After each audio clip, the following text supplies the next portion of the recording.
سلامتی یک نعمته، یه موهبته و به شکرانی این موهبتی که خدا بهت داده اینو ببین، تحمل کن، اگر تونستی دست ما رو بگیر. خانم ثریا کلهر، ناتوانست اسم خیلی شدیدم. ثریای عزیز ما تا 15 سالگی سر حال قبرا بود. دوستانی که تعریف میکنن ایشون به تنهایی قادر بوده در کمک به پدر مادر که عشایر بودن و دامدار یک گوسفند رو تنهایی قادر بوده بگیره بیاره برای پشم تراشی و متاسفانه رفته رفته اینجوری شده.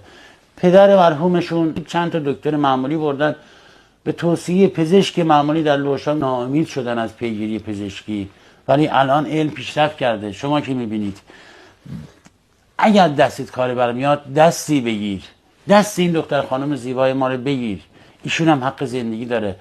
اگر این بالش نباشه دختر خانم من این دستاش رو قادر نیست تکون بده.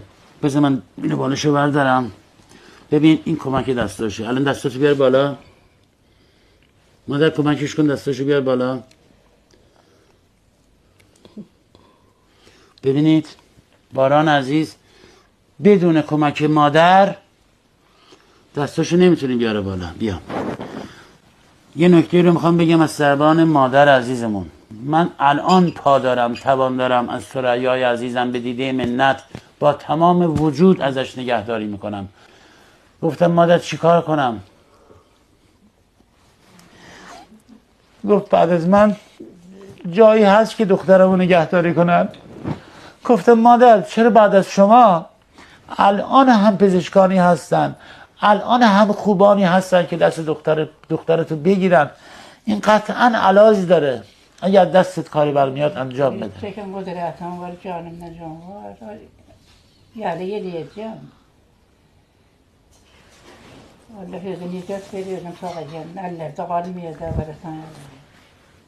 Vakti şamı kahraman hürmetine. Canım onlara nicat veriyorum, onlara nicat veriyorum. الهی Allah'tan yani. مادر میگه مشیت خدا از طرف خدا آمده، دعا میکنه برای همه جوونا و جوون خودش. حرف دیگه ندارم، سخته. من کنیزم. میگه تا قدرت دارم من کنیز دخترم.